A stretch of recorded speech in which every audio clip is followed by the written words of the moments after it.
මෙත් බුද්ධාභිවන්දන සකල සත සසරින් මුදන්. සම්මා සම්බුදු සරණයි.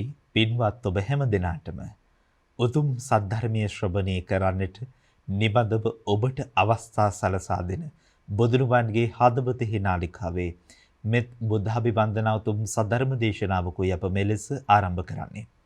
පින්සිතින් සද්ධර්මයේ ශ්‍රවණය කරන්නට ඔබ හැම දිනාටම ආරාධනා කරනවා. පින්වත්නි, සද්ධර්ම දේශනාව සිදු කරනු ලබන්නේ හොරණ දිකේනපුර ශීලසුව අරණ ආරණ්‍ය වාසී අප පින්වත් පූජ්‍යපාද දිවුලන් කඩවල ආනන්ද ශීල පින්වත් ස්වාමින් වහන්සේ. අපි හැම දිනම සාදුනදීන් පාදාභි වන්දනෙන් පින්වත් ස්වාමින් වහන්සේ පිළිගනිමු. සාදු සාදු සාදු. මේ උතුම් ධර්මානුශාසනාවේ පින්බර දායකත්වයේ දරමින් කටයුතු කරනු ලබනවා අනුරාධපුර තුන්වන පියවර පදිංචි කාන්ති හේරත් මෑණියන් දීනිය සහ බෑණනුවන් විසින්. ඒ හැම දිනාටම ධර්ම අවබෝධයේ සැලසෙත්වායි ප්‍රාර්ථනා කරන විශේෂයෙන්ම පුණ්‍යමන්ත අරමුණු විදිහට මීට වසර 3කට පෙර ආතුව අගෝස්තු 6 වෙනි දින පරලෝසපත් වන්ට දුනා වූ උපාලි උඩුකුඹුර පියාණන්ට පුණ්‍ය අනුමෝදනා කරන්න බලාපොරොත්තු වෙනවා. පිය පාර්ශවයේ නැසී ගිය උක්කුබණ්ඩා උඩුකුඹුර මෑණියන්ටත් සෝමවතී මණිකේ මෑණියන්ටත් පුණ්‍ය අනුමෝදනා කරන්න බලාපොරොත්තු වෙනවා. මව් පාර්ශවයේ නැසී ගිය කිරිබණ්ඩා හේරත් ඒ වගේම නන්දාවතී ඒකනායක මෑණියන්ට පින් අනුමෝදන් කරන්න බලාපොරොත්තු වෙන. ඒ වගේම ගෞරවනීය දේශකයන්න් වහන්සේටත් අතිපූජනීය ගලිගමුවේ ඥානදීප පින්වත් නායක ස්වාමින් වහන්සේටත් නිදුක් නිරෝගී භාවයේ දීර්ඝායුෂ සැලසේවායි ආශිර්වාද කරන්න බලාපොරොත්තු වෙනවා. උතුම් ප්‍රාර්ථනා සිත තිබ පින්වත් ස්වාමින් වහන්සේට සාදුනදින් පාදාභි වන්දනෙන් ධර්මානුශාසනාවට ආරාධනා කරමු. මෙත් සිතින් සද්ධර්මයේ ශ්‍රවණය කරන්නට ඔබ හැම දිනාටමත් ආරාධනය. සාදු සාදු සාදු. අවසරයි අප පින්වත් ස්වාමින් වහන්සේ. සාදු සාදු සාදු. සමන්ත චක්කවාලේසු අත්‍රා ගච්ඡන්තු දේවතා සද්දම්මං මුනි රාජස්ස සුනන්තු සග්ග මොක්ඛදං ධම්මස්සවන කාලෝ අයං බදන්තා ධම්මස්සවන කාලෝ අයං බදන්තා ධම්මස්සවන කාලෝ අයං බදන්තා. නමෝ තස්ස භගවතු අරහතෝ සම්මා සම්බුද්දස්ස නමෝ තස්ස භගවතු අරහතෝ සම්මා සම්බුද්දස්ස නමෝ තස්ස භගවතු අරහතෝ සම්මා සම්බුද්දස්ස. යේකේචි බුද්ධං සරණං ගතාසේ නතේ ගමිස්සන්ති අපායං පහාය මානුසං දේහං දේවකායා පරිපූර්ණසන්ති.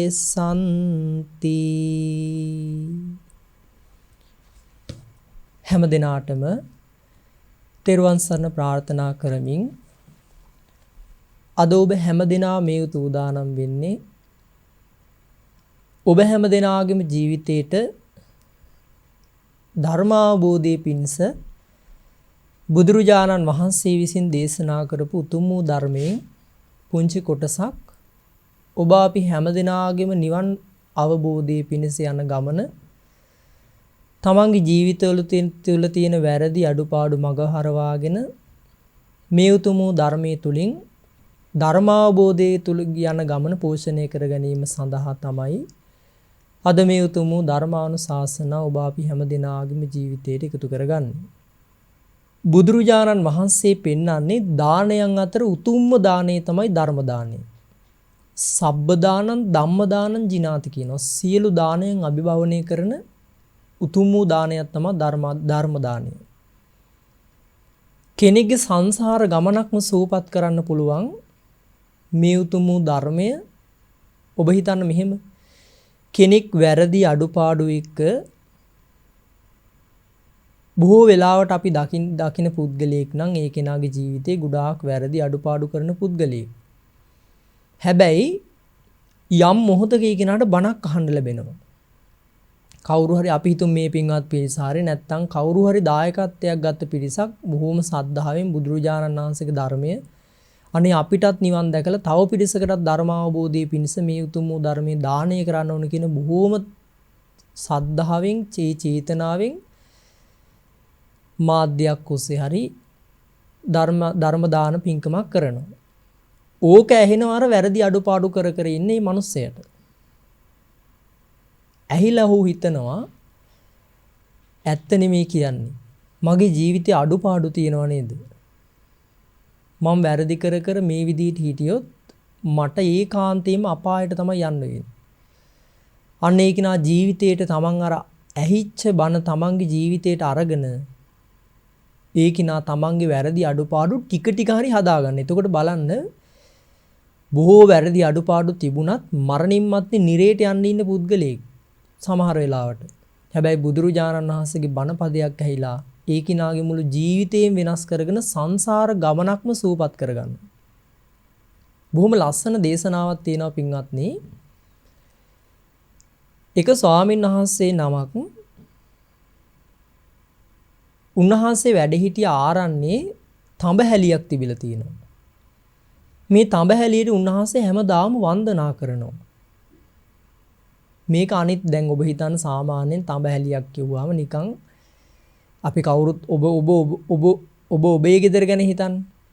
ඔබ කාලයක් පාවිච්චි කරන මොකක් හරි භාජනයක් තියෙනවා නම් කවදාවත් වටින දෙයක් වුණත් පින්වත්නි වන්දනා කරන්නේ නැහැ. දැන් ඔබ හිතන්න ඔබ පළඳගෙන ඉන්නවා නම් රත්තරන් බඩු මාල මුදු ඔබ වැඳ වැඳ නෙවෙයිනේ පාවිච්චි කරන්නේ. ආසාවෙන් ඒව දාගෙන ඉන්නවා. කවදාවත් ඒවට වන්දනා කරන්න යන්නේ නැහැනේ පූජනීයත්වයෙන් තියලා. අර ස්වාමීන් වහන්සේත් මොකද කරේ? හැමදාම අරකට වන්දනා කරනවා. මේක අනිත් භික්ෂුන් වහන්සේලාට ප්‍රහෙලිකාවක්. ගිහිල්ලා ඇහුවා ඇයි පින්වත් භික්ෂු ස්වාමීන් වහන්සේ මේකට වන්දනා කරන්නේ? ඒ වෙලාවේ කිව්වා පින්වත් ස්වාමීන් වහන්සේ මම මේ තඹහැලිය නිසා කිව්වා මේ විදිහට අද භික්ෂුවක් වෙලා මේ ධර්ම අවබෝධය කරා යන ගමනේ ඉන්නේ. උන්වහන්සේ ධර්ම අවබෝධය කරගත්තා. උන්වහන්සේ කියන තඹහැලිය නිසා කිව්වා මේ විදිහට මම මේ හරි මාර්ගයට ආවේ. උන්වහන්සේ කියනවා ගිහි කාලේ ඉන්නකොට මේ තඹහැලිය දැකලා මේක හොරකම් කරගන්න ආසාවක් ඇති වෙලා තියෙනවා. උන්වහන්සේට ඒ හොරා ඒ මිනිස්සයාට ඕන උන්නේ මේක එකපාර ගිහිල්ලා අරගන්න. ක්‍රමානුකූලව සූක්ෂම විදිහට අහුවෙන්නේ නැතුව තමයි හොරකම කරන්න හැදුවේ. ඒ නිසා මොකද කරේ? ඔහු තේරුම් ගත්තා මම පැවිදි වුණොත් එහෙම හොරෙන් මේක අරගෙන යන්න පුළුවන් කවුරුවත් සැක හිතන්නේ නැහැ. මොකද බොහොම වටින තඹහැලියක්. ස්වාමීන් වහන්සේලා සිවුරු පඳු ගන්න තඹහැලියක්. මේ මිනිස්සයා මොකද කරේ? හොරෙන් ගිහිල්ලා විහාර ස්වාමීන් වහන්සේලා ඇසුරු ඉඳන් කිව්වා ස්වාමීනි මට ස්වාමීන් වහන්සේ මට පැවිදි වෙන්න ඕන මාව භික්ෂුවක් කරන්න. උන්වහන්සේලා යම් අදාළ භික්ෂුවක් වෙන සූසුකම් බල්ල ස්වාමීන් වහන්සේ නමක් කරලා පැවිදි කරගත්තා. හැබැයි ටික දවසක් යනකොට බලන්න කල්යාණ මිත්‍ර ආශ්‍රේ බණපදයක් ඇහෙනකොට පින්වත්නි කෙනෙක්ගේ ජීවිතේ කොයිතරම් වෙනස් වෙනවද? වැරදි අඩුපාඩු මොනතරම් තිබුණත් බණක් ඇහෙනකොට සමහර වෙලාවට පෙර පිනක් තියෙන කෙනෙක් නම් ඒක නා හරි මාර්ගයට ඒකාන්තයෙන් වෙනවා. මුළු සංසාර ගමනක්ම සූපත් වෙනවා. අර භික්ෂුව මොකද කරේ? දැන් හොර හිත තියෙන ස්වාමීන් වහන්සේ නමක් වුණාට චේතනාව තියෙන මොකද්ද? තඹහැලි හොරකම් කරන්න. ඒකටමයි පැවිදි වුනේ. හැබැයි අර ස්වාමීන් වහන්සේලා හැමදාම ධර්ම සාකච්ඡා කරනවා, බුදුන් වඳිනවා, මේක මේ සසර ගමනේ ස්වභාවය ගැන කතා කරනවා. මේ ඇස අනිත්‍යයි, රූපය අනිත්‍යයි, මේ වෙනස් වෙලා යනවා, తాවකාලික පවතින දෙයක්, පංචස්කන්ධයක්, පංච උපාදානස්කන්ධයක් තියෙන්නේ මේ මෙරි මෙරි ඉපදිපි යන සංසාර ගමනක්. බුදුරජාණන් වහන්සේ මිහිමයි සසර ගැන දේශනා කරලා තින ඌව කතා වෙනවා. දැන් බණ නිතර ඇහෙනවා. ඇහෙන්න මොකද උනේ? මේ භික්ෂුවගේ අර අකුසල් සිත පාපී අදහස නැති වෙලා ගියා. තමන්ගේ ජීවිතයට ගලපගෙන අර කියන බණපද තමන්ගේ ජීවිතයට ගලපගෙන විමසන්න ගත්තා. මේ ඇත්තනේ කියන්නේ. මේ මිනිස්සු මැරෙනවා, තනින් තන මැරිලා යනවා, නොයේ කාබාද දුකයි, ගිහි ජීවිතේ කොච්චර දුෂ්කරද? ওই විදිහට ඇහෙනකොට තමන්ගේ ජීවිතයට ගලපගෙන ධර්මයේ තේරුම් ගන්න උත්සාහ කරා. කාලයක් යනකොට අර පාපී සිතුවිල්ල නැති වුණා. කල්යාණ මිත්‍ර ආශ්‍රයෙන් සද්ධර්ම ශ්‍රවණය ලැබුණා. යෝනිසෝ මනසිකාරය කියලා ධර්ම අවබෝධී කරගත්තා. එතකොට බලන්න පින්වත්නි පාපී අදහස් ඇති පාපී සිතුවිලි තිබුණත් බණපදයක් ඇහිලා කල්යාණ මිත්‍රාශ්‍රයේ තියෙනකොට ඒ කිනාට පෙර පිනක් තියෙනවා නම් හරි මගට එනවා. ඒ නිසා ධර්ම දානේ එතකොට බලන්න සංසාර ගමනක්ම කෙනෙක්ගේ සූපත් කරන්න පුළුවන්. ලේසි පාසු දෙයක් නෙවෙයි. කෙනෙකුට කෑම ටිකක් දුන්නාම පින්ගන්නේ ඒ වෙලෙට බඩ පුරවන්න පුළුවන්. හැබැයි එහෙම නෙවෙයි කෑම නැති වෙලා මැරුණා කියලා අපායක් නැහැ කවදාවත්. හැබැයි ධර්මයක් නැති හිතකට පින්වත්නි අපාය කියන්නේ ඒකාන්තයෙන් මහගෙදරක්.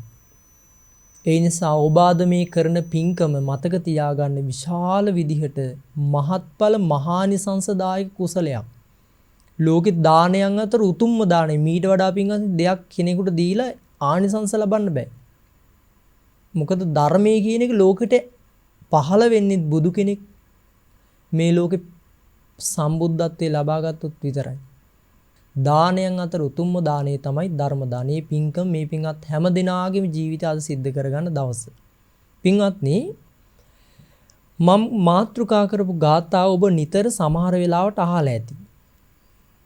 යේකේචි බුද්ධං සරණං ගතාසේ නතේ ගමිස්සන්ති අපායං පහාය මානුසන්දේහං දේවකායා පරිපූර්ණසන්ති.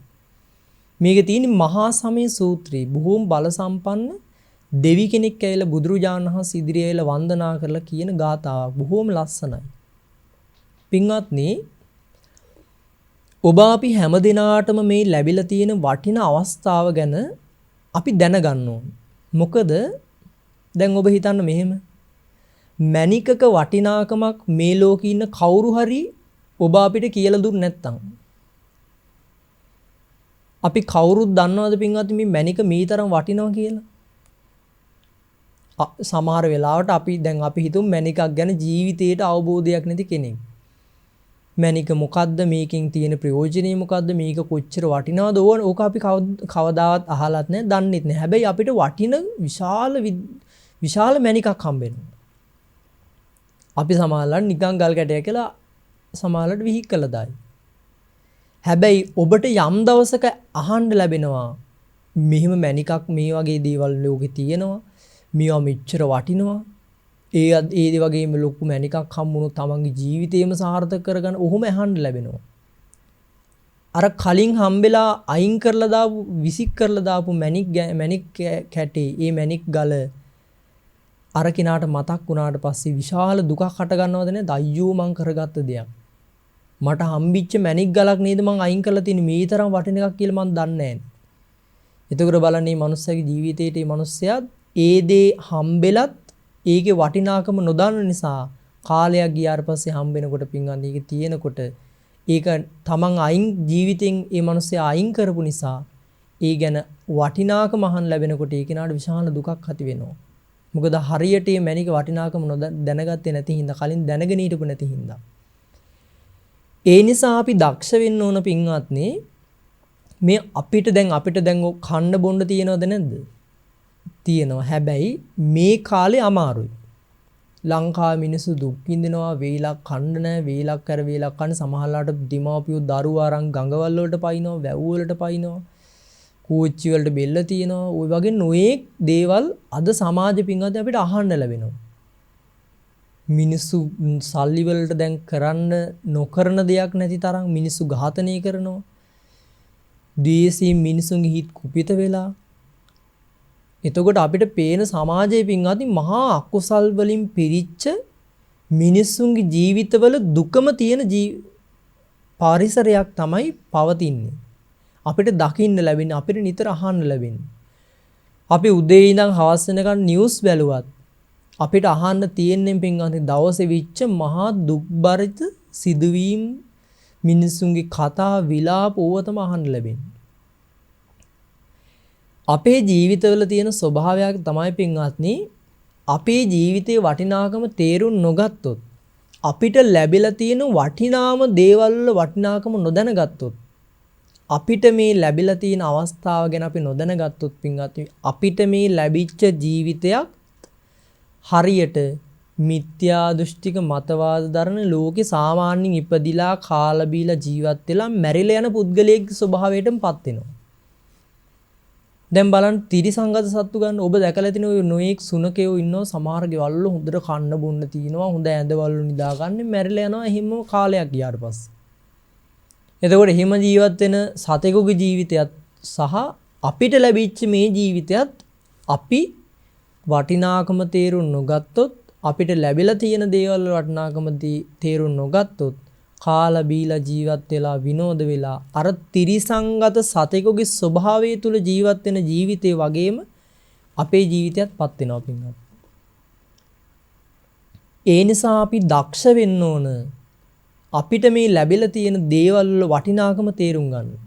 සහ මේ වෙන ස්වභාවයත් එක්ක දැන් අපිට බලන්න අපිට උදා වෙලා තියෙන පරිසරය ගැන අපි බලමු. මිනිස්සුන් හොඳට පින් දහම් කරගන්න පුළුවන් කාලයක්ද මේ තියෙන්නේ. අධර්ම රාගේ විෂමලෝභී මිත්‍යා ධර්මයේම ලෝකෙ බලවත් වෙලා තියෙනවා. අපිට හැමදාම වෙන ප්‍රශ්න මිනිස්සු එක්කෙනෙකුට නෙවෙයි මේක ලංකාව තුල ඉන්න බොහෝ පිරිසකට වෙන සිදුවීමක්. අපිට මේ ප්‍රශ්න කරදර ගැටලු වෙනකොට පින්වත්නි අපි කරන අපේ ජීවිතයේ තුල කරන විශාල වැරද්දක් තියෙනවා. ඒක මහා අනතුරක් අපිට.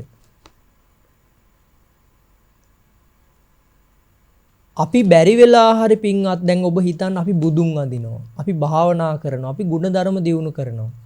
මේවා කරගෙන ඉන්නකොට පින්වත්නි අපේ හිතේ සද්ධාව මේවා සාමාන්‍ය විදිහට තියෙනවා. හැබැයි අපි කරන්නේ ප්‍රශ්න කරදර ගැටලු වෙනකොට මුලින්ම කරන්නේ අපි කරපු දේවල් ගැන දේශ සහගත සිතුවිල්ලෙන් අපි ඒ දිහා බලන්න පටන් ගන්නවා. අයියෝ ඇයි අපි මෙච්චර දැන් ඔබ හිතන්න අද මේ වෙන ප්‍රශ්න ගැටලු එක මිනිස්සු කරපු දේවල් ගැන කරපු දේවල් තමන්ගේ ජීවිතවල කොච්චර ಗುಣධර්ම දියුණු කරපු අය ඇද්ද? සමහර වෙලාවට පින්වත්නි, ගෙවල් වල ඉන්න සාමාන්‍ය මිනිස්සෙක් වුණත් දවසකට එකපාරක් හරි බුදු පහන තියෙනවා. බුදුරජාණන් වහන්සේට පහනක් පත්තු කරනවා. හඳුන් කූරු තෙල් මල් මේ බොහෝම ශ්‍රද්ධාවෙන් ඒකනේ පූජා කරනවා. හැබැයි ඒ කියන්නේ අම්මා තාත්තගෙන් තමන්ගේ ජීවිතේට ඒ පුරුද්ද ලැබිලා අපි බෞද්ධ කියලා දැනගෙන අපි බෞද්ධ කියලා හිතාගෙන අපි මේ ක්‍රියාව ජීවිත කාලෙම කරගෙන එනවා අම්මා තාත්තගෙන් ලැබිච්ච ආభాෂෙත් එක්ක. ඕක කාලයක් කරගෙන යනකොට පින්වත්නි අපේ ජීවිතවල ප්‍රශ්න ගැටලු වෙනවනේ. අපි කරන්නේ අපි මෙච්චර කල් මේ දේවල් කරනවා. අපි මෙච්චර පහන තියනවා. අපි මෙච්චර බුදුන් අඳිනවා. අයි අපිටමනේ කරදර. මේවා මේ ඇත්තද මේ කියන්නේ මේ මෙච්චර දේවල් මේ කරපුවාම පහන තිබ්බහම මෙච්චර සැප ලැබෙනවා මෙච්චර බුදුරජාණන් වහන්සේට දන් දුන්නාම මෙච්චර නිවන් මෙච්චර කාලයක් සැප ලැබෙනවා සංඝයාට දන් දුන්නා මෙහිමයි අරහෙම ওই විදිහට අර ධර්මයේ තුල තියෙන දේවල් වල තියෙන විපාක පින්වත්නි හැල්ලුවට ලක් කරනවා මොකද එයා හිතනවා මේ කරපු ගමන් විපාක ලැබෙනවා කියලා පින්වත්නි දෝපු ගමන් කවදාවත් කිරිමි දෙන්න පටන් ගන්න නැහැ මතක තියාගන්න අපිට ප්‍රශ්න ගැටලු මේවා තියෙන දැන් බලන්න සමහර මිනිස්සු බුද්ධ පූජාවට කොච්චර ගරහනවද ඔබ දැකලා ඇති දැන් අද කාලේ මිනිස්සුන කන්නේ එහෙම ගොඩක් නැහැ හැබැයි සමහර මිනිස්සු ඉන්නවා පින්වත්නි බොහොම සද්ධාවෙන් Tamanne කණ්ඩ නැතත් Tamanට තියෙන උපරිමේම බුදුරජාණන් වහන්සේට සම්බුද්ධ පූජාව තියනා ඉන්නවා ඕක දකින්න සමහර වෙලාවට මේ බෞද්ධ මිනිස්සු හැබැයි ඒ අය අර බුද්ධ පූජාවට ගරහනවා බුදුරජාණන් වහන්සේ ඕව වළඳන්න එනවද? ඔය ඇයි ඔච්චර හොඳට දෙන්නේ? ඇයි මේ ඇල්පැම් පූජා කරන්නේ? ඇයි මේ විදිහට උණු පැම් පූජා කරන්නේ? සමහර මිනිස්සු ඉන්නවා පින්වත්නි ජීවමාන බුද්ධ සංඥාවෙන් සම්බුද්ධ පූජාව කරන්නේ. දැන් අපි දකිනවනේ සමහර වෙලාවට ගෙදරකට අමුත්තෙක් කෙනෙකුට පින්වත්නි ඒ කෙනාට අපි සංග්‍රහ කරන විදිහක් තියෙනවා. අපිට පුළුවන් උපරිමයෙන් මේ කෙනාට සංග්‍රහ කරන්න. හැබැයි බුදුරජාණන් වහන්සේ කෙරේ කෙනෙක් බොහොම සද්ධාවෙන් අවබෝධයෙන් සරණ ගියොත් පින්වත්නි ජීවමාන බුද්ධ සංඥාවෙන් උපස්ථාන කරන්න හිත පැහැදුනොත් ඒ කෙනා බුදු කෙනෙකුට කරන්න පුළුවන් තමන්ගේ ජීවිතයෙන් කරන්න පුළුවන් උපරිම සද්ධාවෙන් සත්කාර සම්මාන බුදුරජාණන් වහන්සේට කරනවා. සමහර වෙලාවට තමන් පාවිච්චි කරන හැමදේම බුදුරජාණන් වහන්සේට සුදුසු නම් උන්වහන්සේට උපරිමයේ මේ දේවල් ලබා දෙනවා. මේ බුදුරජාණන් වහන්සේ ජීවමාන වැඩ ඉන්නවා කියන සංඥාවෙන්. උදේට බුදුරජාණන් වහන්සේට මෝදෝවණය කරන්න ඇල්පැන් තියෙනවා, තුවායක් තියෙනවා, බුරුසු තියෙනවා. බුදුරජාණන් වහන්සේට වෙනම නිදාගන්න සැතපෙන්න උන්වහන්සේට වෙනම ඇඳවල් මෙට්ට බොහෝම සද්ධාවෙන් හදනවා. උන්වහන්සේට වැසිකිලි කැසිකිලි කරන්න බොහෝම හොඳට බාත්රූම් ඒව හදනවා. උන්වහන්සේට බුද්ධ පූජාව දෙනකොට මුලින්ම ගිහිල්ලා උන්වහන්සේට ආරාධනා කරනවා. ඒවා හැඳි තියෙනවා. පේපර් සර්වියර්, ටූත් පින්, ඒ වගේම ඒ දානේ තියෙන විදිහක් තියෙනවා. ඒ හැමදේම පින්ව සමහර මිනිස්සු මේ නැති කාලේ ප්‍රශ්න ගැටලු මොන දේ ආවත් එහෙම කරන අය අදටත් තාමත් මේ සමාජයේ ඉන්නවා. ඕක දිහා සමහර වෙලාවට සමහර රුවන්වැලි මහා සෑය නොඑක් සෑයවල් ඇසුරු කරගෙන බොහෝ අය බොහෝම සද්ධාවෙන් ගිහිල්ලා කිරි ආහාර සමහරට 84000ක් පූජා කරනවා. මම දැක්ක මේ බොහෝ පහුගිය කාලෙක එහෙම පූජාවක් කරලා තියෙනවා. සමහරට පහන් 84000ක් අටපිරිකර විශාල ප්‍රමාණයක් ඔය වගේ නොඑක් තමන්ට පුළුවන් විදිහට පුද පූජා පවත්වනවා. බුදුරජාණන් වහන්සේ ඇසුරු කරගෙන උන්වහන්සේට පූජා කරනවා. ඕක දකින සමහර වෙලාවට බෞද්ධ යයි කියාගත්ත පිරිසම පින්වත්නි ඒවට ගරහනවා. ඔහොම කියනකොට තමන්ටත් හිතන ඇත්තනේ කො මේ වගේ විපාක. අපි මෙච්චර පහන තියලා තියෙන අපිටමනේ කරදර. අපිටමනේ ප්‍රශ්න. මේ අකුසල් කර කර ඉන්න හැමෝටම බැන ඉන්න මිනිස්සු නෙමේ දියුණු වෙන. ඔහොම හිතෙනවා පින්වත්. ඔය හැම දෙයක්ම ওই විදිහට හිතෙන්නේ එක දෙයක් අපේ ජීවිතය තුල හරියටම දියුණු කරගෙන නැති නිසා. අපි හැමදාම හිතන්න පින්වත්නි මේ බෞද්ධ අම්මා තාත්තා කෙනෙකුට දාව ඉපදිච්ච ගමන් හරි අපිත් බෞද්ධ. ඔය මතේ දැන් අපි දන්නවා මේ සමාජයේ පවතින ස්වභාවයක් තියෙනවා. සමහරවිට අපේ උප්පැන්නට ආපුවාම ආගම මොකද්ද කියලා ඒක අහනවා. බෞද්ධ කියලා දානවා. හැබැයි මතක තියාගන්න අම්මා තාත්තා බෞද්ධ පරිසරයක ඉපදිලා ඒ අය පන්සලට ගියා කියලා ස්වාමීන් වහන්සේලා වන්දනා කරා කියලා එහෙම ඒ දෙන්නට උපදින දරුවා පින්වත්නි බෞද්ධ වෙන්නේ නැහැ. සමහරවිට ඒ දෙන්නත් හරියටම බෞද්ධ දර්ශනය තුල නැහැ. මේ අපේ දර්ශනයේ පින්වත්නි පිරිසකට මේ කියන්නේ පිරිසකට වළංගු එකක් නෙවෙයි. මේක දර්ශනයක්. දැන් ඔබ බලන්න සමහරලාට ඔබ ඔය නොයේක් සමහරලාට පිටරටවල තියෙන චිත්‍රපටි තියෙනවා. ඔබ හෝල් එකකට ගිහිල්ලා බලනකොට ඔබ ඒක පින්වත්නි මේක සිංහලද දෙමළද නැත්නම් මුස්ලිම්ද නැත්නම් කියන්නේ ආගමක් සහ ඒ જાතියක් මොකවත් නැහැ. ඔබ ගිහිල්ලා බලලා විනෝද වෙලා එනවා. ඒ චිත්‍රපටයේ දර්ශනය ඔබ බලලා එනවා. හැබැයි ඔබ හොයනවා දෙයක මේක මොකද්ද මේ ආගමක්ද මොකද්ද එහෙම හොයන්නේ ඔබ දර්ශනයේ විඳලා එනවා. අපේ බෞද්ධ දර්ශනයත් පින්වත්නි අන්න එහෙම එකක්. අපි අම්මා දැන් ඔබ හිතන්න සමහරට අම්මයි තාත්තයි දෙන්නම වෛද්‍යවරු. ඒ දෙන්නට උපදින දරුවා පින්වත්නි වෛද්‍යවරයෙක් වෙනවද? සමහරට අම්මා තාත්තා දෙන්නම ඉංජිනේරවරු. ඒ හැබැයි ඒ දෙන්නට උපදින දරුවෝ ඒ විදිහට ඒ දෙන්නගේ රැකියාව හැකියාව ඒ විදිහටම පවතින්නේ නැහැ නේ පින්වත්නි. බෞද්ධ දර්ශනය කියන්නේ අන්න එහෙම එකක්. අපි හරියට අපේ ජීවිතේ අපිට මේ ලැබිච්ච ස්වභාවය ගැන නොදැනගෙන අපි මේ අම්මා තාත්තගෙන් ලැබිච්ච බෞද්ධකමක් ගැන අපි ඔළුවේ උදුම්ම අපි මාන්නෙන් හිත පුරවගෙන ඔය විදිහට ඉන්න කෙනා පින්වත්නි මහා අනතුරක වැටෙනවා. ඒ වැටෙන්නේ ප්‍රශ්න කරදර ගැටලු මේවා එනකොට. ඒ කෙනා පළවෙනියටම ගරහන්නේ තමන් කරපු පින්කම් වලට. ඒ නිසා දක්ෂ වෙන්න ඕන ඔබ අපි කවුරුත් අවබෝධයෙන් බුදුරජාණන් වහන්සේ සරණ යන්න. අපිට ලැබිලා තියෙන වටින ජීවිතේ පින්වත්නි කෝටි ගාණක් මිනිස්සුන්ට ලැබිලා නැහැ පින්වත්නි. ලැබිලා තියෙන ජීවිත කියන්නේ මනුස්ස ජීවිතයක් ලැබිලා තියෙනවා.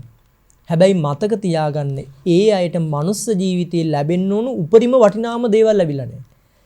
දැන් ඔබ හිතන්න මෙහෙම ඔබට කෙනෙක් අවස්ථාවක් දෙනවා. කෙනෙක් ඇවිල්ලා කියනවා ඔබට පුළුවන් අවුරුදු 100ක් සාමාන්‍ය විදිහට ඒ කියන්නේ අවුරුදු 100ක් සැප විඳින්න ඔබට අවස්ථාවක් දෙනවා. ඒ කියන්නේ කන්න බොන්න අඳින්න මේ හැමදේම දෙනවා. ඔය අතර රෝග පීඩා මේවත් ජීවිතේට උරුමයිනේ. හැබැයි ඒව නැතුව අපි හිතමු කන්න බොන්න ওই විදිහට අවුරුදු 100ක් ඉපදිච්ච දවස් ඉඳන් උපරිම විදිහට දෙනවා පින්වත්. හැබැයි ඒ කෙනා කියනවා අවුරුදු 100ක් ඔබ සැප විඳොත් අවුරුදු 1000ක් ඔබට දුක් විඳින්න තියෙනවා. තව අවස්ථාවක් තියෙනවා. අවුරුදු 100ක් ඔබ යම් විදිහට දුක් කරදර කම් කරලු මේවා එක්ක සාමාන්‍ය විදිහට ඔබ ජීවත් වෙන්න පුළුවන්. ප්‍රශ්න ගැටලු වෙනවා. හැබැයි ඔබට අවස්ථාවක් දෙනවා යම් දෙයක් යම් පිළිවෙතක් කියනවා. ඒ කියන්නේ යම් ප්‍රතිපදාවක් පෙන්වනවා. මේ ප්‍රතිපදාවේ ගමන් කරන්න ඕන. ওই ප්‍රතිපදාවේ ගමන් කරනකොට ප්‍රශ්න ගැටලු එනවා. හැබැයි අවුරුදු 100ක් ඔබ ජීවත් වුණත් ওই ප්‍රතිපදාව තුළ ඔබ හිටියොත් අවුරුදු 1000ක් ඔබට සැප විඳින්න තියෙනවා. ඔබට සැප විඳින්න පුළුවන්. ඔහොම කිව්වොත් පින්වත්නි අපි මොන ඔප්ෂන් එකද තෝරගන්නේ? අපි මොන ඒකිනා කියන ඒ අවස්ථා දෙකේ මොන අවස්ථාවද අපි තෝරගන්නේ? අපි කවුරුත් කැමතිද පින්වත්නි? අවුරුදු 100ක් දුක් විඳලා, ඒ කියන්නේ අවුරුදු 100ක් සැප විඳලා අවුරුදු 1000ක් දුක් විඳින්න කැමතිද? නැත්තම් අපි කැමති අවුරුදු 100ක් සාමාන්‍ය විදිහට දුක් විඳලා අවුරුදු 1000ක් සැප විඳින්නද? අපි කවුරුත් කැමති පින්වත්නි අඩුවෙන් දුක් විඳලා වැඩියෙන් සැප ලබන්න. ඒකනේ පින්වත්නි කුඩා කාලේ ඉඳන් අම්මා කෙනෙක් තාත්තා කෙනෙක් තමන්ගේ දරුවව ශිෂ්‍යත්වයට කොච්චර මහන්සි කරනවද? පුතේ මේක පාස් යම්, පුතේ මේක පාස් යම් කියලා පන්ති 1යි යනවා. ඒ ළමයාට උගන්වනවා. ඇයි? අනාගතේ සැප විඳින්න හදලා දෙන්නේ.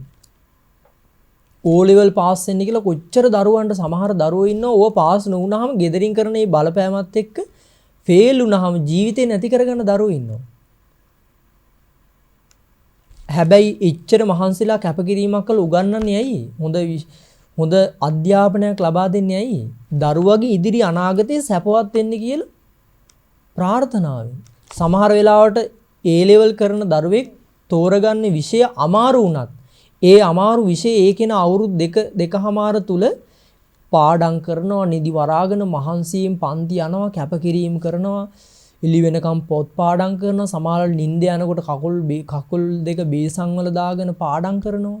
ඇයි මේ දුක් විඳින්නේ? ඒ කියන්නේ අවුරුදු දෙකමාර දුක් විඳින්නේ ඇයි? ජීවත් වෙන ඉදිරි අනාගතයේ සැපවත් වෙන්න කියන ප්‍රාර්ථනාවෙන්, අරමුණින් පින්වත් අදිෂ්ඨානයෙන්. ඒක නා දන්නවා මම මෙහෙම කරොත් මට ප්‍රතිඵලයක් තියෙනවා. ඒ නිසා මතක තියාගන්න අපි කවුරුත් කැමති අඩුවෙන් දුක් විඳලා වැඩියෙන් සැප ලබන්න.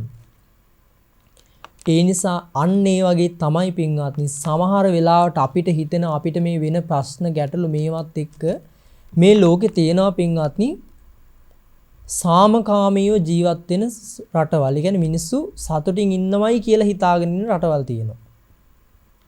ඇත්තට මේ මිනිස්සු සතුටින් ඇති. හැබැයි මේ ජීවිතේ විතරයි වෙන සමාලාට මේ මිනිස්සුන් කණ්ඩ බොන්න ඕවගෙන් අඩුපාඩුවක් නැහැ. සමහර රටවල් තියෙනවා පින්ග දැන් අපි දන්නවා එහෙම නම් කරපු රටවල් තියෙනවා. ඔය ස්විට්සර්ලන්තේ ඊට පස්සේ නවසීලන්ත ඔය වගේ රටවල් ගණනාවක් තියෙනවා මේ ලෝකේ සාමකාමීව මිනිස්සුන්ට ජීවත් වෙන්න පුළුවන් සුන්දර රටවල්. ඇත්තටම දකින්න දර්ශනයෙන් ඊක රට සුන්දරයි. මිනිස්සුන්ට හික්මීමක් තියෙනවා. ඒ මිනිස්සු එක විනයකට කටයුතු කරනවා. අපි ඒ රටවල් ගැන කතා කරනවා. ඇත්තටම මේ වගේ තියෙන ඒ ආදර්ශ ගන්න ඕන පින්වත්. හැබැයි මේ මිනිස්සු ජීවත් වෙන ස්වභාවය ගත්තාම ඒ මිනිස්සු කනවා, බොනවා, අඳිනවා, පළඳිනවා, උදේට වැඩට යනවා, හවසට ගෙදර එනවා, සතුටු වෙනවා. ඔහොම දේවල් අපිට පේනවා. අපි හිතනවා අපි මෙච්චර මේ උදේ ඉඳන් බුදුපහන තියනවා, මෙච්චර මේ භාවනා කරනවා, පොයට පන්සලට ගිහිල්ලා සීල් ගන්නවා, මෙච්චර මේ දන් දෙනවා, සංඝයාට දන් දෙනවා. මේ අපිටමනේ කරදර, අපිටමනේ ප්‍රශ්න. අර කිසි දෙයක් කරන්නේ නැති අර මිනිස්සුන්ට මොකුත් නැහැනේ. ඔහොම අපිට හිතෙනවා. හැබැයි මතක තියාගන්න පින්වත්නි මේ මිනිස්සු අවුරුදු ඕන්නම් 60ක් 70ක් අර ස්වභාවයේ අර පරිසරය තුල ජීවත් වෙයි. ඒ ජීවිතේ පුරාවට පින්වත්නි කවදාවත් ඒ මිනිස්සයා කුසල් මොනවද අකුසල් මොනවද කියලාවත් අහලා නැහැ. පින්පව් කියන දේ කවදාවත් අහලා නැහැ. මේවා කරන්න හොඳ දේවල් මේවා කරන්න හොඳ නැහැ. මේ මිනිස්සුන්ගේ ජීවිතේට පින්වත්නි ලෙඩක් ආවට පස්සේ මිනිස්සු අන්ත අසරණයි මානසිකව සම්පූර්ණ වැටෙනවා. ඒ අය ඒවා හිතන්න පටන් ගන්නවා. නිතර ඊට පස්සේ හොයන්නේ මේ මානසිකත්වේ නැති කරගන්න වෙන ක්‍රමයක්. හැබැයි අපිට එහෙමද? අපිට පින්වත්නි බුද්ධ ශාසනය හම්බෙලා තියෙනවා. බුදුරජාණන් වහන්සේගේ ධර්මය හම්බෙලා තියෙනවා. මේ කෝටි ගාණක් මිනිස්සු අතර පින්වත්නි මේ අවස්ථාව ලැබිච්ච එක ගැන අපි ගවේෂණයක් කරලා හොයන්න ඕන. මේකේ වටිනාකම. අපිට පින්වත්නි නිල් මණිකක් හම්බුණාට නිකන් නිල් මණික් මොනවද කියන එක ඒව නිකන් විහිළුවක් බුදුරජාණන් වහන්සේගේ මේ ධර්මයත් එක්ක. මේ මනුස්ස ජීවිතේ ලැබිච්ච හැටි ගැන අපි හෙව්වොත් පින්වත්නි හරියට අපි දැනගත්තොත් අපේ ඇඟ හිරි වැටෙනවා. මොකද මේ අර අපි දන්නවනේ මේ ලෝකේ ලක් එක කියලා දෙයක් තියෙනවා. මිනිස්සුෙකුට සමානලා ටිකට් එකක් ගත්තාම ඒක ඇදෙන්න තියෙන ප්‍රතිශතයක් තියෙනවා පින්වත්. 0.0.0 ඔහොම තියෙන ප්‍රතිශතයක්. මේ මනුස්ස ජීවිතේ ලැබිච්ච මේ අපිට මේ ලැබිච්ච අවස්ථාව ගැන එහෙම ලක් එකක් බැලුවොත් පින්වත්නි ඒ ලක් එක ගැන 0.0 ඉඳන් 0 ගාන හොයන්නත් බැරි වෙයි. ඒ තරම් පුදුම අවස්ථාවක් අපිට හම්බෙලා තියෙන. මොකද සත්‍ය මම කෙටියෙන් කියන්නම් ඒක පැහැදිලි කරන්න වෙලාව මදි හින්දා. දැන් අපි පෙර ජීවිතේ කොහේදී හරි මැරුණා. මැරෙන්න ක්‍රම ගණනාවක් තියෙනවා. අපි හිතමු මොන විදිහට හරි මැරුණා කියලා. කොයි විදිහෙන් හරි අපි සත්‍ය උපදින ක්‍රම 4ක් තියෙනවා. තිත් පරිසරය වලින් උපදිනවා, ඕපපාතික උපදිනවා, මෞකස වලින් උපදිනවා, බිත්තර පංගෙන් උපදිනවා. අපි පෙර ජීවිතේ චුත වෙන වෙලාවේ පින්වත්නි ඔබේ අම්මා තාත්තා දැන් අම්මයි කුසේනේ අපි පිළිසිඳ ගන්න විඥානේ. මේ ලෝකේ සත්‍යෝ කී දෙනෙක් ඒ මොහොතේ නැති වෙලා ඒ කියන්නේ මැරෙනවද? මේ අසුරු සැනක් ගහනකොට පින්වත්නි 100,000 ගණන් මේ ලෝකේ සත්‍යෝ නැති වෙනවා. මැරෙනවා ආයේ කොහේ හරි උපදිනවා. අපි මැරෙන වෙලාවට මේ ලෝකේ පෙර ජීවිතේ අපි මැරෙන වෙලාවට 100,000 ගණන් පින්වත් මේ ලෝකේ සත්‍යෝ මැරෙනවා. අපිට උපදින්නත් ක්‍රම 4ක් තියෙනකොට අපි අම්මා තාත්තා ඉන්න මවකුසේ උපදින්න අම්මගේ මවකුසේ උපදින්න තරම් මේ සත්‍යෝ 100,000 ගණනක් මැරෙන වෙලාවේ මේ බෞද්ධ මේ ලෝකේ උපදින්න මවකුසවල නැතුවද? මේ ලංකාවේ ඉන්න අම්මලාගේ කුසේ විතරක් නෙවෙයි දරුවෝ උපදින්නේ. මේ ලෝකේ කෝටි ගාණක් මිනිස්සු ඉන්නවා පින්වත්. එහෙම තියෙද්දි මේ වගේ පරිසරයක අම්මා තාත්තා අම්මගේ කුසේ අපි උපදින්න තරම් අපි කොච්චර වාසනාවන්තද? ඒ නිසා මතක තියාගන්න වටිනා අපිට ලැබිලා තියෙන අවස්ථාව ඉතාම වටිනවා. ඒ නිසා ඒ ලැබිච්ච අවස්ථාව වටින මනුස්ස ජීවිතේත් ලැබෙන්න ඕන උපරිම සම්පත අපිට හම්බෙලා තියෙනවා බුද්ධ ශාසනය. ඒ නිසා මතක තියාගන්න අපි පින්වත්නි දක්ෂ වෙන්නම ඕන.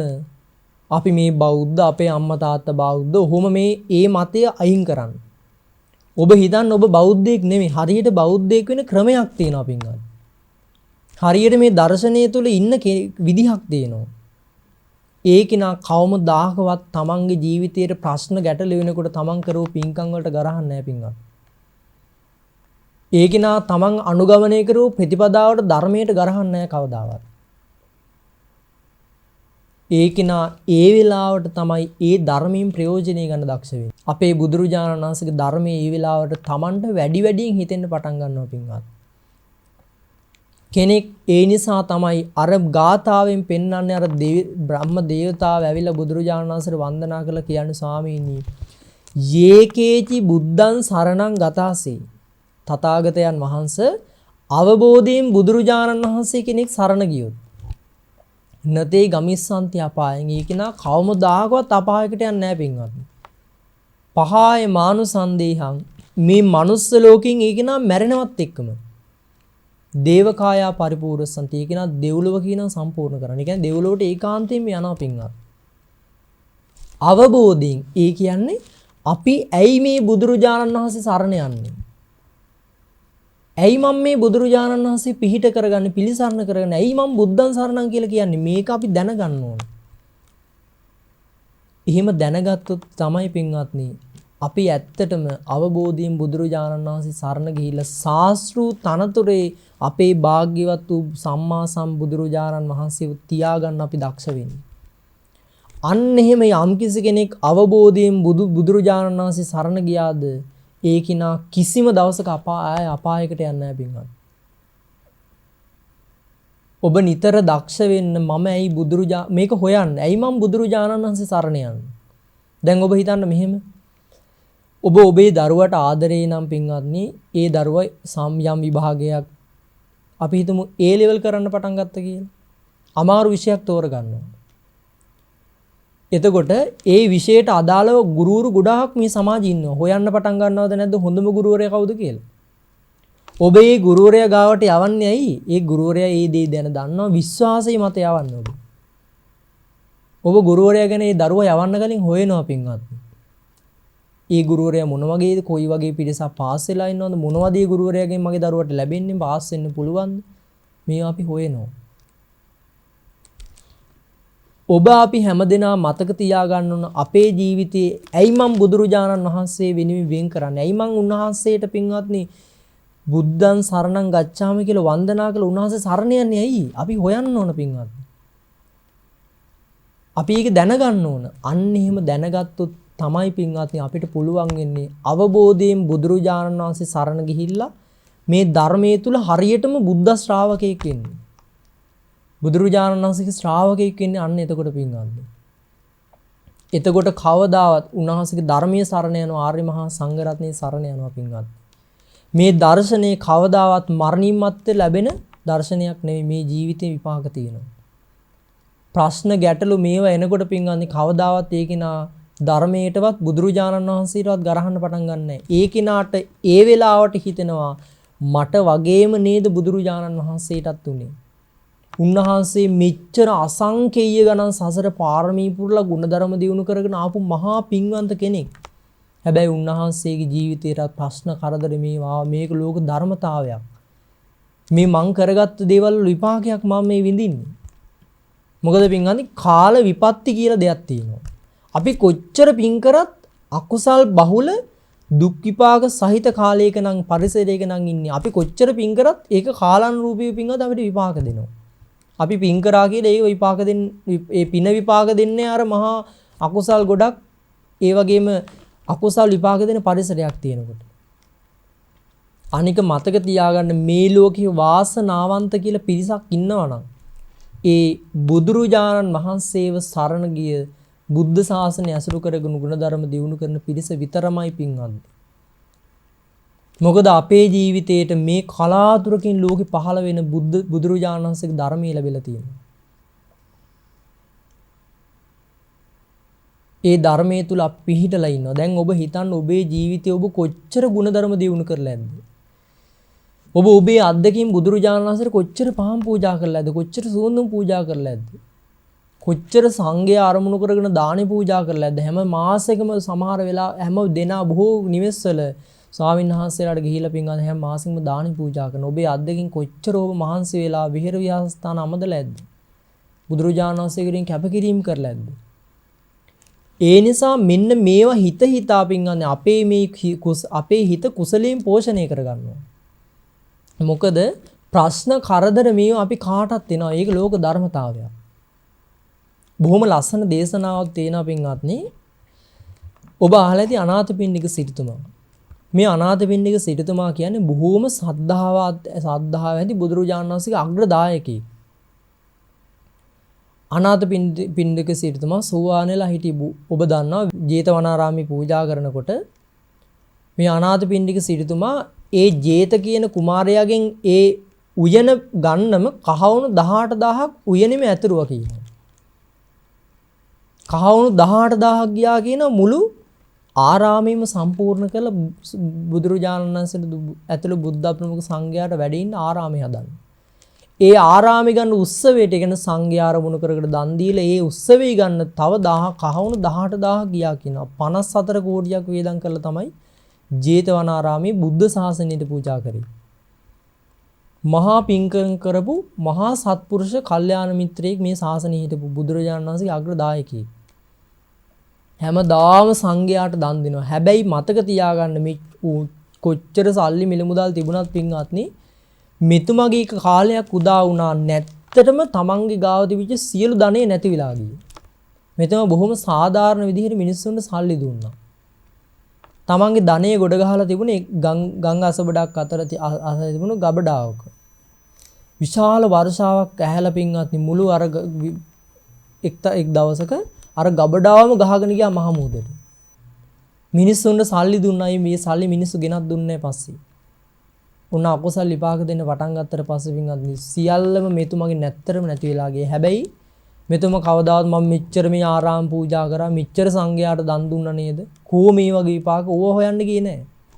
නැත්තටම නැති වුණත් හැමදාම සංඝය අරමුණු කරගෙන දන් දෙනවා පින්වත්. දවසක් බුදුරජාණන් වහන්සේ අහනවා මහන්නේ ඔබ තවමත් අනාථපිණ්ඩික සිටුතුමා ගෙදරට යනව නේද? සංඝයා කියන එහෙමයි ස්වාමීනි. හැමදාම කාඩි හොදුයි නිවුඩු හාලුවේ කියන කෑමට ගන්න. ඒත් සංඝයාට හැමදාම දන් දෙනවා. බලන්න සද්ධාව පින්වත්. මේක බලාගෙන හිටියා මෙතුමගේ මාලිගාවට උඩින් විමානයක් හදාගෙන හිටපු දෙව්දුවක්. මිත්‍යා දෘෂ්ටික දෙව්දුවක්. මේ දෙව්දුව කාලයක් මේක බලන් හිටියාට පස්සෙත් ඒ බලන් හිටියා මේ මෙතුමට තවමත් මොලේ නෑනේ. මෙච්චර දන් දෙනවා හැබැයි නැත්තරම නැති වෙලා ඉන්නේ. කොහොමේ වගේ විපාක මෙතුමට මේක තේරුම් කරන්න ඕන කියලා සිතවිල්ලක් පහළ වුණා මේ දෙව්දුවට. දවසක් මාලිගාවේ උඩුමහල් තලයේ ඉන්නකොට අනාථපිණ්ඩික සිටුතුමා ගාවට ගිහිල්ලා පෙනී හිටියා. පෙනී හිටියට පස්සේ මේ අනාථපිණ්ඩික සිටුතුමා ඔබ කවුද? සිටුතුමනි ඔබතුමාගේ මේ මාලිගාවට උනේ විමානයක් හදාගෙන ඉන්න දෙව්දුව මම කිව්වා. මං ආයේ ඔබතුමාට කාරණාවක් කියන්න කිව්වා. මොකක්ද ඇහුව කාරණාව? දැන් ඔබ නිකන් හිතන්න අපේ ඉස්සරහට මේ දෙවි කෙනෙක් ආවා නම් මොකද කරන්නේ? අපි වැඳගෙන පුදාගෙන අපි එහෙම කරනවා පින්වත්නි. අපි කවදාවත් නොදකපු කෙනෙක් දැක්කහම. හැබැයි අනාථපිණ්ඩික සිටුතුමාට මේ අමුතු කෙනෙක් නෙවෙයි ඒක. දෙව්දුව කියන්නේ අමුතුවෙන් මේ වන්දනාමාන කළ එහෙම මොකද සද්ධාව තියෙන බුදුරජාණන් වහන්සේ කෙරේ. බුදුරජාණන් වහන්සේ විතරයි ශාස්ත්‍රූන් වහන්සේ. ඒ වෙලාවේ මේ දෙව්දුව කිව්වා සිටුතුමනි ඔබතුමාට තවමත් මොලේ නැද්ද ඇහුවා. මෙච්චර මේ දන් දීලා සංඝයාට දන් දීලා මෙච්චර ආරාම පූජා කරලා තවමත් දන් දෙන ඔබතුමාට මොලේ නැද්ද කියලා ඇහුවා. Tamanna කන්න තියෙන එකත් මේ සංඝයාට දෙන්නේ. කොවගේ විපාක ඔබතුමාට ලැබුණද කියලා ඇහුවා. ඒ වෙලාවේ මේ අනාථපිණ්ඩික සිටුතුමා කිව්වා ඔබ පාපී අදහස ඇති පාපී සිතුවිලි තියෙන කෙනෙක් මේ සතර දිසායවත් ඔබ ඉන්න සුදුසු කෙනෙක් නෙමෙයි. ඔබ නිගා කරේ මගේ දාසරුන් වහන්සේට කිව්වා. මේ සතර සීමාවත් ඔබ ඉන්න එපා. මේ සතර සීමාවෙම පිට වෙලා යන්න කිව්වා. එහෙම කියලා දෙව්දුව පිටව ගියා. හැබැයි විමාන නැතු වුණා. මොකද සිටුතුමාගේ මාලිගාවට උඩින් පහළ වෙලා තිබුණේ. මොකද සතර දිසායවත් ඔබ සතර සීමාවත් ඔබ ඉන්න සුදුසු නැහැ කියුවිඳ සෝවාන් ආර්යයන් වහන්සේ නමක්. ඒ වෙලාවේ විමාන නැති වුණා. දෙව්දුවට පුදුම කනස්සල්ලක් ඇති වුණා. දැන් ඔබ හිතන්න අපිට ප්‍රශ්න ගැටලු වෙලා ওই ආපු වෙලාවකට ওই විදිහට ඇවිල්ලා කිව්වනම් අපි බුදුරජාණන් වහන්සේ සරණ අතහරින්නේ නැද්ද? සමාජයේ ඉන්නවා වෙන්වාතින් සමහර මිනිස්සු කන්න ටිකක් ඕවර දෙනකොට සමහර ආගම් වලට බැඳෙනවා. මේ ඛණ්ඩ හම්බෙන තමන්ගේ ජීවිතේ මේ පොඩි කාලය සතුරු වෙන්න හම්බෙන පොඩි දෙයකට තමන්ගේ දර්ශනීය මත හරිනවා. එහෙම සමාජයක දෙවි කෙනෙක් ඇවිල්ලා කිව්වොත් මොන වගේ දෙයක් වෙයිද? සමහරලාට මිත්‍යා දෘෂ්ටි, ඒ කියන්නේ අවබෝධයෙන් බුදුරජාණන් වහන්සේ සරණ නොගී හිතකට මේ කියන්නේ. ඒකේ නා සම්පූර්ණ තමන්ගේ දර්ශනීය ශාස්ත්‍රීය ගෞරවය අතහරිනවා පින්වත්. අවබෝධයෙන් බුදුරජාණන් වහන්සේ සරණ නොගියපු හිතකට වෙන මහා විපාක යන්නේ ඒක දරුණු තමන්ගේ සංසාර ගමනම නැති කර ගන්නවා ඒක නා. අර දෙව්දුව ගියා විමාන නැති වුණා. සතරවරන් දෙවිවරු ගාවට ගියා. මහා සක්‍ර දේවතාවුන් වහන්සේ ගාවට ගියා. සක්දෙවිඳු කිව්වා ඔබ ගිහිල්ලා සිටුතුමාගෙන් සමාව ඉල්ල ගන්න. එතකොට විමාන ලැබෙයි කිව්වා. සිටුතුමා ගාවට ඇවිල්ලා කිව්වා ඒ වගේම සක්දෙවිඳු ඔබ ගිහිල්ලා මුලින්ම විමානේ හම්බෙන්න ඔබ සිටුතුමාගෙන් සමාව ගන්න ඕන. නැතිවිච්ච සියලු ධනෙ ආය හම්බෙන්න ඕන. ඊට පස්සේ සමාව දුන්නොත් ඔබට විමානේ හම්බෙයි කිව්වා. මේ දෙව්දුව මොකද කරේ? අර නැතිවිච්ච සියලු ධනය නැවත ලැබෙන විදිහට අර මිනිස්සු ගත්ත මිනිස්සු නොදුන්න මිනිස්සුන් ගෙවල් වලට ගිහිලා බය කරලා නැවත ධනෙ ලබා දුන්නා. අර ගහගෙන ගියපු ගංගාව අසබඩ තිබුණු ඒ ගබඩාව නැවත මේ සියලු ධනය 이르දියෙන් ගෙනල්ලා සිටුතුමාගේ මාලිගාවේ ගොඩ ගැහුවා.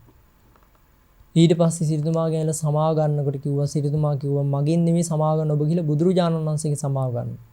ඒ වෙලාවේ පහෝදා සිටුතුමා සංඝයාට දාන පූජා කරන වෙලාවේ බුදුරජාණන් වහන්සේ වැඩම කරා. උන්වහන්සේ දහම් දෙසුවාර දෙව්දුව සෝවාන් වුණා.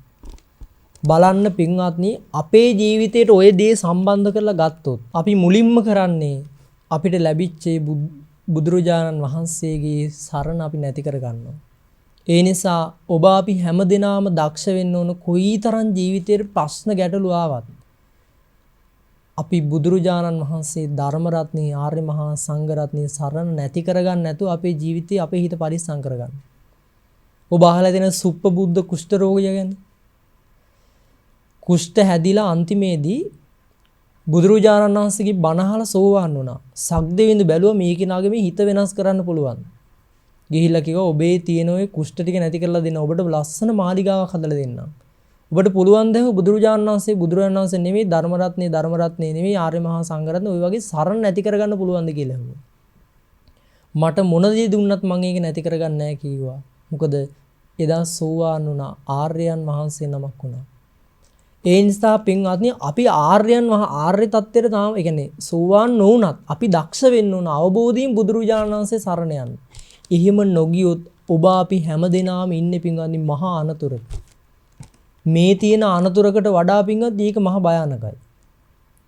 බැරි වෙලා හරි සරණ නැති කරගෙන අපි අනිත් පැත්ත හැරුණොත් පින්වත් අපි දර්ශනීය සම්පූර්ණයෙන් ප්‍රතික්ෂේප කරනවා නිගා කරනවා කරගත්ත හැමදේම අපි හිතන්නේ මේවා වැඩක් නැහැ සම්පූර්ණ මිත්‍යා දෘෂ්ටියට යනවා. ඒ නිසා දක්ෂ වෙන්න මොනතරම් ප්‍රශ්න ගැටලු ආවත් මේ ලැබිච්ච වටින මනුස්ස ජීවිතයේ වටිනාකම තේරුම් අරගෙන අවබෝධයෙන් මම බෞද්ධයෙක් මං අම්මා තාත්තගෙන් බෞද්ධ වෙලා ඔය මතේ නැති අයින් කරලා අවබෝධයෙන් බුදුරජාණන් වහන්සේ සරණ යන්න. මම ඇයි ශාස්ත්‍රූන් වහන්සේ නමක් විදියට බුදුරජාණන් වහන්සේ තියාගන්නේ? මට මොකද්ද මම මොන වගේ පුද්ගලයෙක්ද මට මොන වගේ අනතුරක්ද වෙන්න තියෙන්නේ? ඒක හිතලා අවබෝධයෙන් බුදුරජාණන් වහන්සේ සරණ යන්න ඔබ අපි හැමදිනාම දක්ෂ වෙන්න ඕන.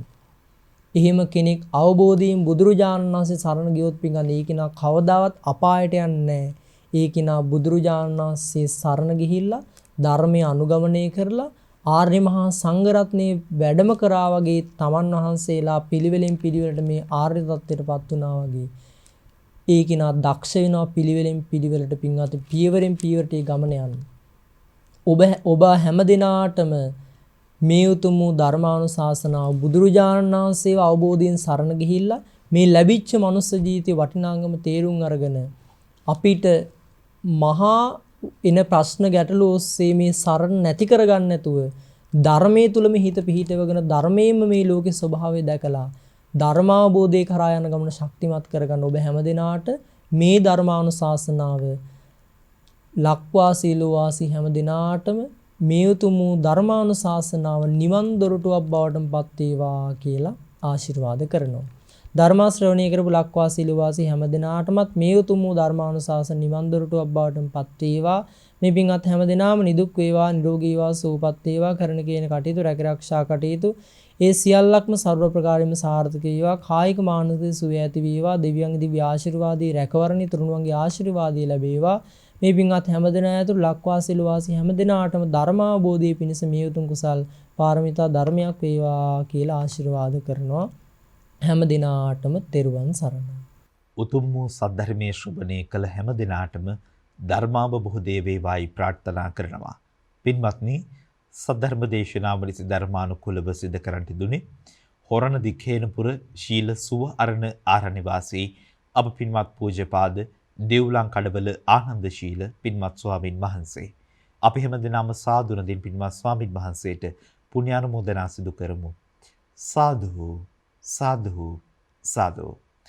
පින්වත්නි උතුම් ධර්මානුශාසනාවේ පින්බර දායකත්වයේ දරමින් කටයුතු කරන්ට දුනේ අනුරාධපුර තුන්වන පියවර පදිංචි කාන්ති හේරත් මෑණියන් දීනිය සහ බෑණනුවන් විසින් ඒ හැමදෙනාගේ සියලු පුණ්‍යානුමෝදනාවන් එලෙසටම සාක්ෂාත් වේවා උතුම් ධර්මාවබෝධය වේවායි ප්‍රාර්ථනා කරනවා. උතුම් ප්‍රාර්ථනාවෙන් ඔබ නිවහනින් සමුගන්නේ නැවතත් මුණ ගැහෙමු සද්ධර්ම දේශනාවකින්. ඔබ හැමදිනාටම සම්මා සම්බුදු සරණයි.